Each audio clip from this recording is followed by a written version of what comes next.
Hey everybody, good afternoon. How's it going? We've got some Seahawks roster news, and it's actually quite a bit. It's a lot of different things going on, including at least one thing that could be significant going forward for this team. So I'm going to go ahead and jump right in and we'll power through it. We're going to start with the bigger stuff first and move on to the smaller stuff this time. But mostly it's relatively minor, moving the deck chairs around kind of stuff. But there are a couple things here that I think are pretty interesting, so let's jump into roster news, starting with the potentially big one. The Seahawks might have a little bit of a COVID-19 problem. And I want to place emphasis on the word might, because honestly, there's a pretty good chance this ends up meaning nothing. So, per Brady Henderson a little bit ago, the Seahawks have placed tight end Gerald Everett on the reserve/COVID-19 list.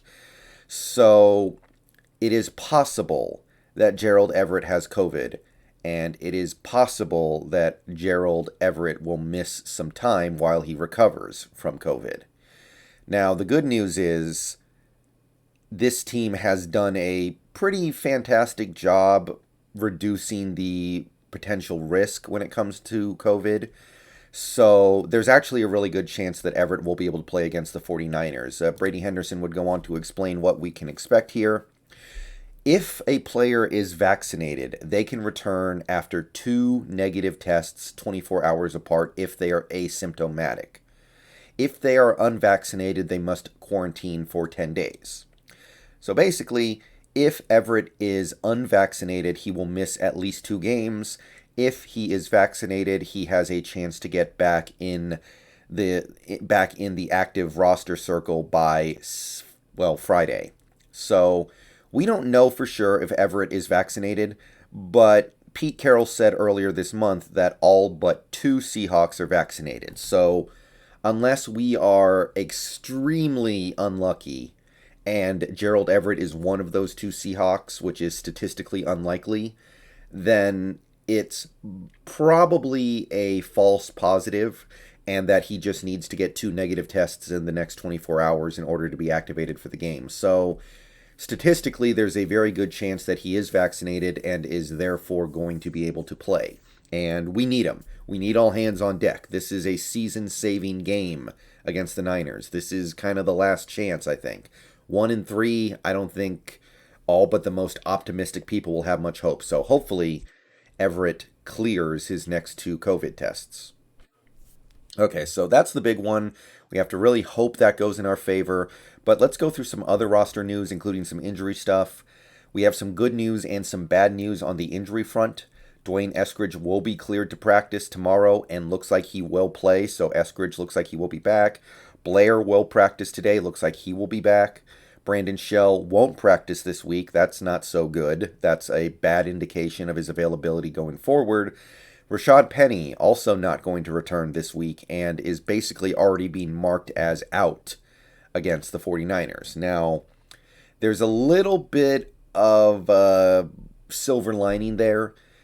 Pete Carroll went on to say that Penny could play, but they want to play it cautiously to guarantee he's at 100% when he returns. Now, I think that the fact that we are playing it so cautious with him speaks volumes of how fragile we know he is and how much we do not want to mess around with him getting hurt again, and how much we are aware of the fact that this guy is basically made of China. So that right then and there kind of sums up the problem. We cannot put this guy in any situations where he might get hurt, and football is you're going to get hurt a lot. You're going to put yourself in situations where you get hurt a lot. Clearly, this team is not comfortable putting him in any imperfect situations, and in the game of football, there are going to be a lot of imperfect situations. So, yeah, I think the hope of Penny having a positive contribution for the team this year is fading fast. However, for whatever it's worth, this does indicate pretty strongly he'll be back in time for Week 5. So if you're a fan of Penny and you want to see him back out on the field, sounds like you just have to wait for Week 5, I guess. Defensive end Benson Mayowa will practice today, so that's a very strong indicator that he will be back. And we also got some updates on Colby Parkinson and Cedric Ogbuehi. Carroll said they will both make a push to play Sunday. If we want to have Parkinson or Ogbuehi for the 49ers game, we need to move them off the injured reserve by Saturday. So I think both guys have a really good chance to get back. I expect both guys to be active. And with Brandon Shell out, having Cedric Ogbuehi is actually kind of a big deal. And if we don't have Gerald Everett for the Niners game, then having Colby Parkinson back is going to be somewhat significant. I'm not going to act like he's going to go out there and ball out in his first game back from an injury or anything like that, but he would be nice to have around. Okay, last couple of injury notes. Trey Brown and Nigel Warrior will not practice this week. Trey Brown, him not practicing this week kind of disappoints me. I expected him to be back. Looks like he is not. Don't really know what's taking so long there, but I did expect him to be ready for the 49ers game. Doesn't look like we're getting that. Nigel Warrior, I don't know how to read that. I don't really know what to say about that. I know some people are excited about him. I see some stuff with him that I like, but yeah, I thought Trey Brown was going to be back this week, and it seems like it's taking a little longer than expected. And that's really about it for injury stuff, I believe. So now we're just going to polish things off with some practice squad news.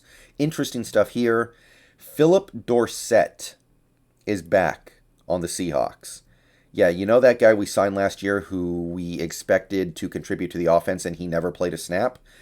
Yeah, he's back as a practice squatter. I'm not going to pretend like this is a big deal because it's not. But to me, the guys you want on your practice squad are young guys with something to prove who have upside, who might be good, but you don't know because they haven't had a chance yet. The practice squad, for me, is not to hold veterans who you already know what they are, with maybe one or two exceptions, like Robert Nkemdiche was somebody like that, where because he had been out of football for a little while, it made a little bit of sense why you camp him on the practice squad for a couple games. But generally speaking, I want my practice squatters to be young guys who have done nothing in the league but have some upside. Philip Dorsett isn't really that. He's been around for a while. We know what he is. We know what he does. We've already had him here and it didn't really work out. So I don't get this. I'm not going to pretend like it's a big deal. But I would have rather had somebody like Connor Weddington on the practice squad because at least he's an unknown. You don't know. Philip Dorsett, I already kind of feel like I know. And what I know, I don't like.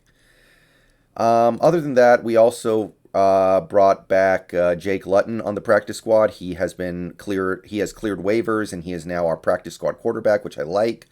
And tight end Ryan Izzo. So we continue to jump on that tight end carousel and go around and around and around and around on it. So I don't know what we're really looking for at that position, but it's not really worth thinking about that much. It's a practice squad spot. It's fine. So I'm happy we got Luton back. I'll leave it at that. But that's really all the Seahawks news I have. Quite a bit of moves happening today. Some interesting stuff. But the main thing is we have to cross our fingers on Gerald Everett. I want to have him against the Niners. We need all hands on deck on offense because this defense really just might be that bad. So let me know what you think down below. I'll see you guys later tonight. Peace out. Go Hawks. And things keep on moving, but the bigger things going on with this team, the bigger problems, they still exist, I fear.